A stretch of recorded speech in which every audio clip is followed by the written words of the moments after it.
In the bustling city of Lagos, where the streets are alive with the sounds of vendors and the constant hum of traffic, two best friends lived side by side in the neighborhood of Surulere.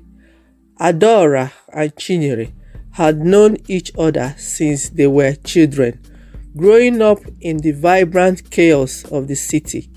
Adora, with her bright smile and long flowing hair, always seems to be the one who attracted attention. Chinyere, on the other hand, was quieter, often overshadowed by her friend's radiance. One sunny afternoon, Adora and Chinyere sat on the step of Adora's house, sharing a bowl of jollof rice and chattering about their plans for the weekend. Adora, as usual, was excitedly talking about a party she was invited to. "You know, Chinyere, I really want you to come with me this time. It's going to be so much fun," Adora said, her eyes sparkling with excitement. Chinyere forced a smile. "I will think about it," she replied, though deep down she felt a pang of envy. Adora always got invited to the best parties, had the nicest clothes, and the most beautiful hair. It was as if luck was always on her side. Later that evening, as they were getting ready to part ways, Adora noticed Chinyere looking at her hair. "Do you want to borrow my wig for the party?"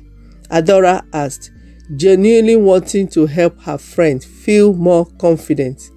Chinyere's eyes lit up for a moment before she suppressed the excitement. "Are you sure? It's your favorite one," she replied, trying to sound indifferent. "Of course, you will look amazing in it," Adora said, handing over the wig with a warm smile. Chinyere took the wig home, her mind a whirlwind of emotion. She tried it on and admired herself in the mirror. For once, she felt like she could be the center of attention.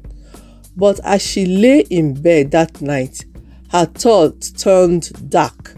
Why does she always get everything? I wish she knew what it was like to feel this way, she muttered to herself. The next morning, Chinyere returned the wig to Adora, who greeted her with a hug. "Thank you for letting me borrow it," Chinyere said, her smile not reaching her eyes.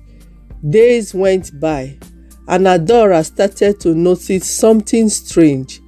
Her scalp began to itch unbearably, and no matter how much she scratched, the irritation wouldn't go away. When she looked in the mirror, she saw tiny wriggling maggots crawling through her hair. Panic-stricken, she ran to Chinyere's house. "Chinyere, something is wrong. Look at my head," she cried, tears streaming down her face. Chinyere's eyes widened in horror, but deep inside, a twisted sense of satisfaction simmered. "Oh my God, Adora, what happened?" she exclaimed, fleeing shock. "I don't know. It started after I got my wig back. I don't understand," Adora sobbed. Chinyere's mind raced. She remembered the small bottle of oil she had found in her grandmother's old belongings, the one that was said to cause itching and discomfort. She had mixed it with hair conditioner before returning the wig to Adora. She had only meant to play a small prank to make Adora feel a fraction of the discomfort she always felt.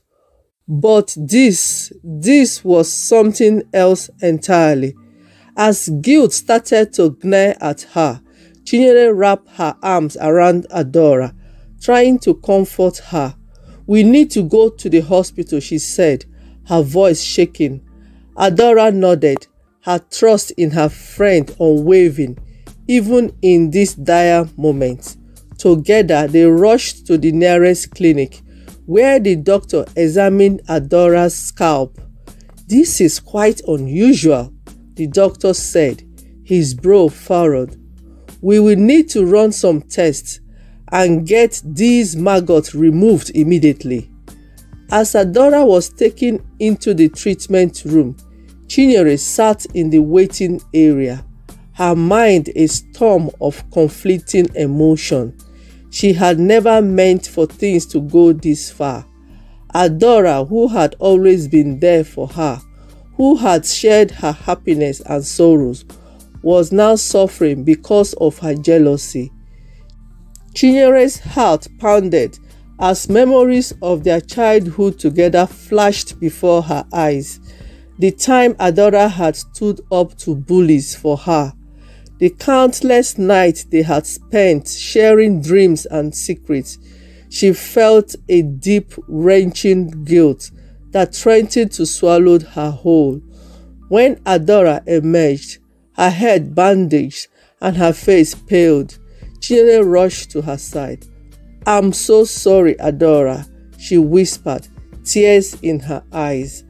Adora looked at her friend, confused and pain evident in her eyes. "Sorry for what, Chinyere?" Chinyere couldn't hold it anymore. "It's my fault.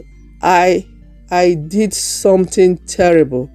I was jealous, and I put something in the conditioner. I never meant for this to happen. Please forgive me." Adora stared at her, the weight of Chinyere's confession settling heavily between them. The trust that had once been their foundation was now cracked and fragile. "How could you, Chinyere?" "I trusted you," Adora said, her voice barely above a whisper. Chinyere fell to her knees, sobbing. "I don't know. I hate myself for this. I've always been jealous of you, but I never wanted to hurt you. Please give me a chance to make it right."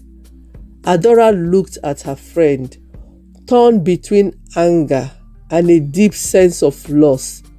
The bond they had shared was now tainted by betrayal, and she didn't know if it could ever be mended.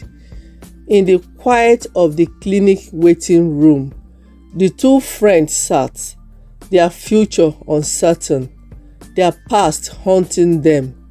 The road to forgiveness and healing would be long and arduous, and neither of them knew if they could navigate it together. But in that moment, amidst the pain and regret, there was a glimmer of hope.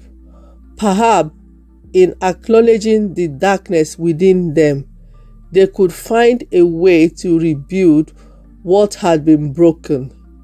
The story of Adora and Chinyere was far from over, but whether it would end in reconciliation or parting ways remained to be seen. The heart is a fragile thing, capable of both great love and great hurt. And as they navigated the complexities of their friendship, only time would tell if they could find their way back to each other. Thank you for watching. Please subscribe, like, share, and press the notification bell for more interesting and captivating stories. See you in the next story. Bye for now.